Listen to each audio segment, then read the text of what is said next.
Okay, so today I'm going to start stripping this 904 off a Slant 6. I'll just show you a few tips, just common sense things really. So the first tip, it applies to engines, transmissions, carbies, anything that has a fluid bowl at the bottom.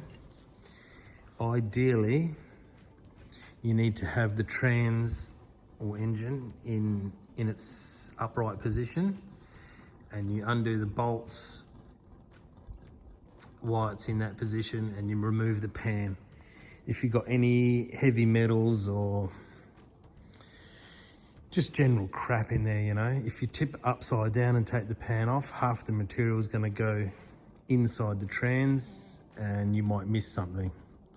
It could be washers in there, bolts, ball bearings, anything. Okay, also before you go yanking the pan off, always do a dip check, just in case the tide line's a bit higher than your pan. You're gonna have a big mess on your hands, so just dip something in there. There's probably ½ inch of oil in the bottom of that, so that should be fine. All right, let's tear it off. Also, thanks for my son for leaving his brand new Milwaukee ratchet with me. I don't know if he just forgot or not, but I'm gonna wear it out.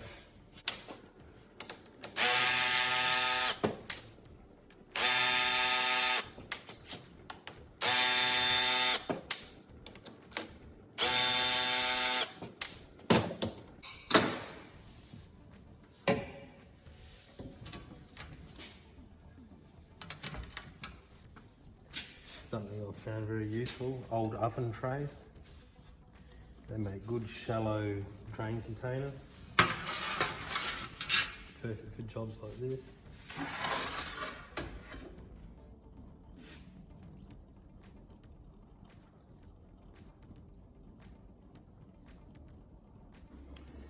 Right.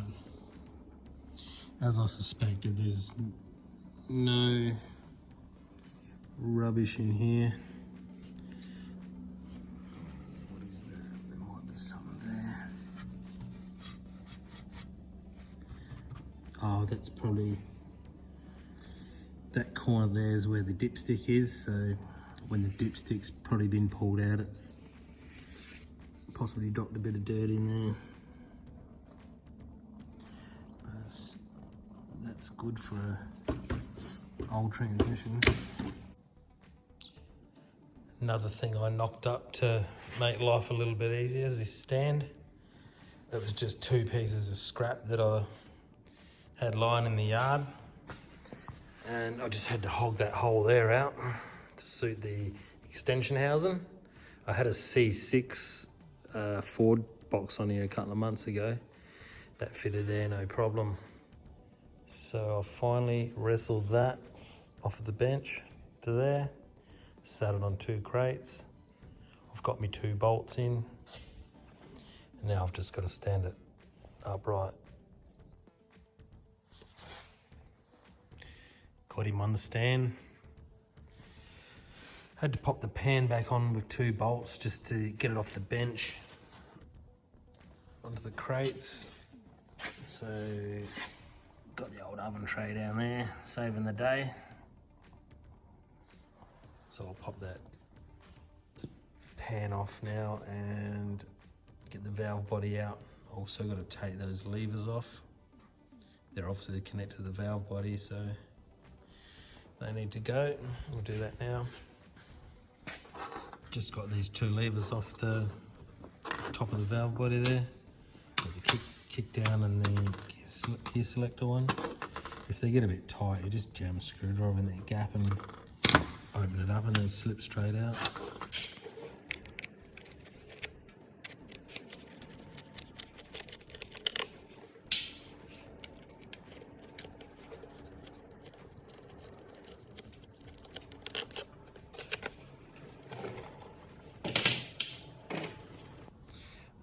fuzz that valve body off. There's a spring in here, so there's a little bit of pressure behind that that'll want to push this out. So it's just those 3 bolts there, 3 there, 4 around there.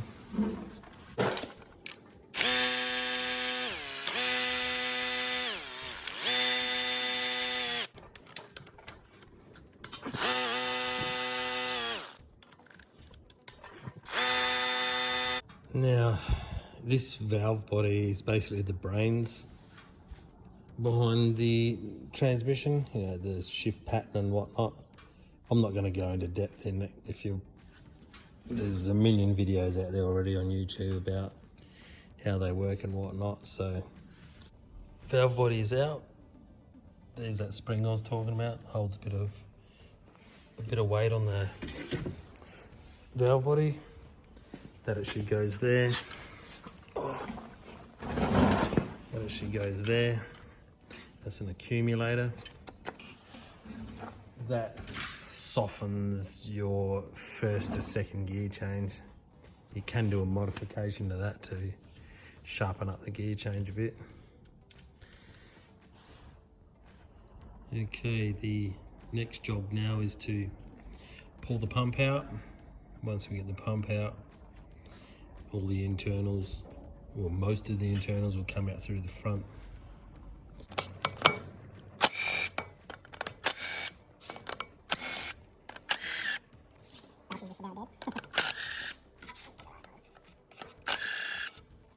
Actually got seals or gaskets on these bolts, so you don't get the dreaded oil leak into. Oh, there's one. Dreaded oil leak into the bell housing. 2 of these holes have a thread inside. This one and this one here. That's to put a slide hammer or a puller to pull the pump out. I normally just put a small bar in here and just lift up the internals. It's enough to pull the pump out. So I ended up using those 2 threaded holes as jacking bolts.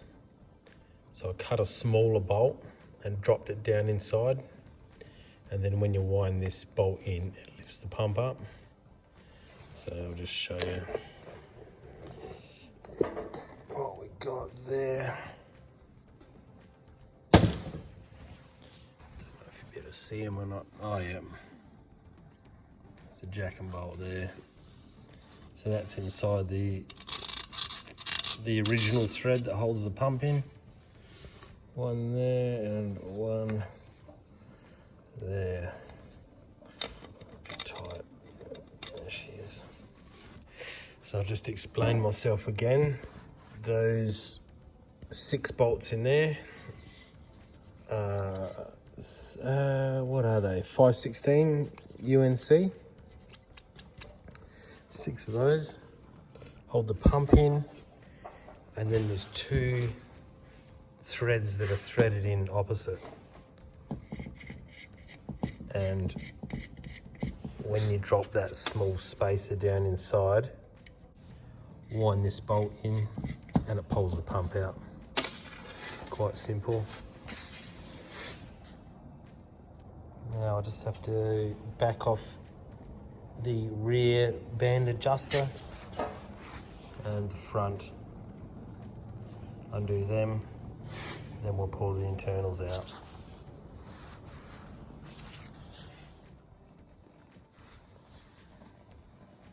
I've just undone that lock nut. Screw that center section out.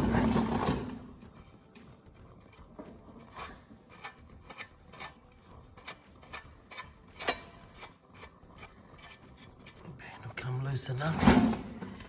Get these out.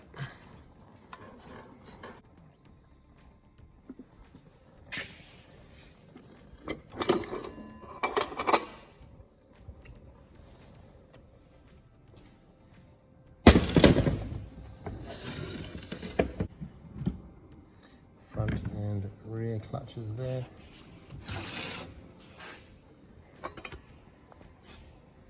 That's the front band. really good nick actually.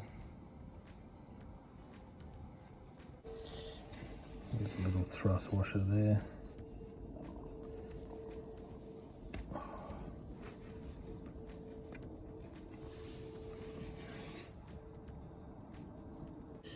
Now I need circlip pliers to get that off. Finally got that circlip out. It's been a bit painful.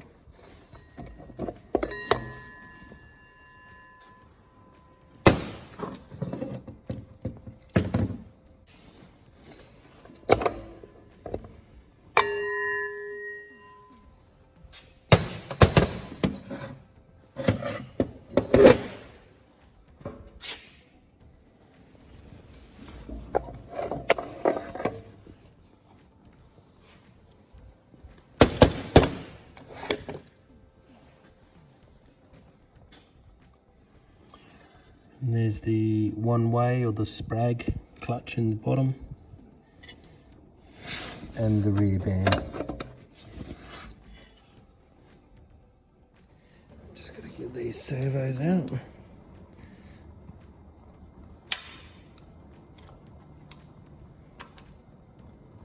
Without getting a stabbing myself or getting a clip in the eye. Trusty old vice grips.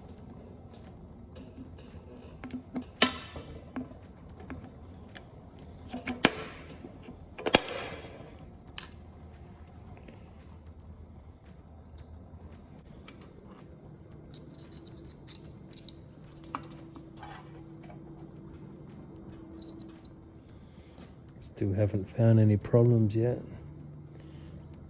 There's a bit of muck in there. Fair bit actually. This trans was overhauled apparently, but we don't know how long ago. So I've just undone the extension housing bolts. So this case should come away.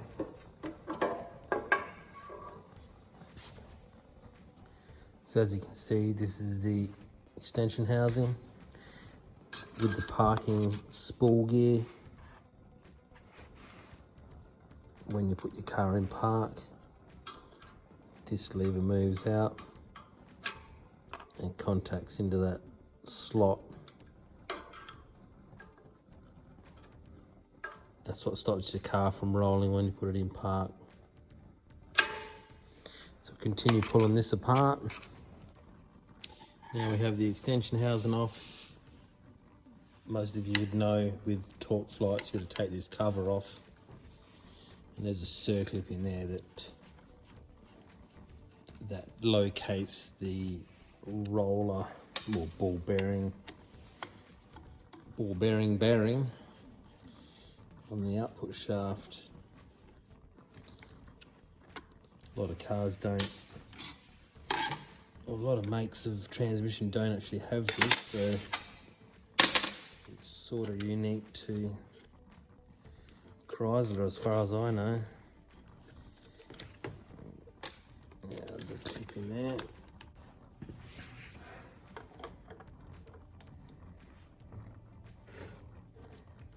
There it comes. After 5 minutes of poking around in here, I realised you had to spread the circlip, not squeeze it. But she's out. That's that bearing. Awesome idea.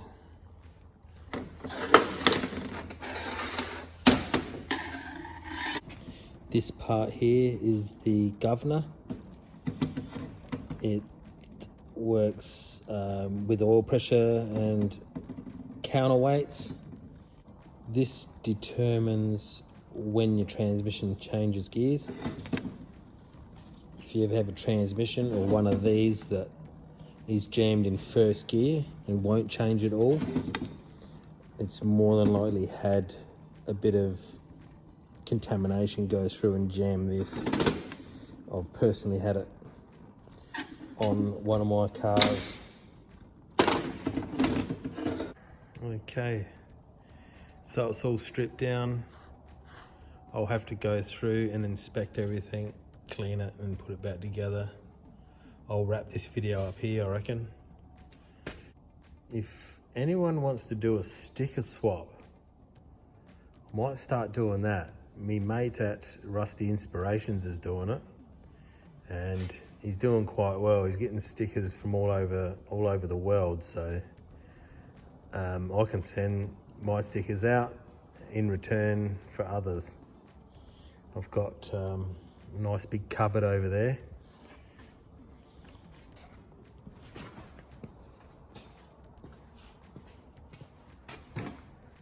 So I have plenty of space here to put stickers.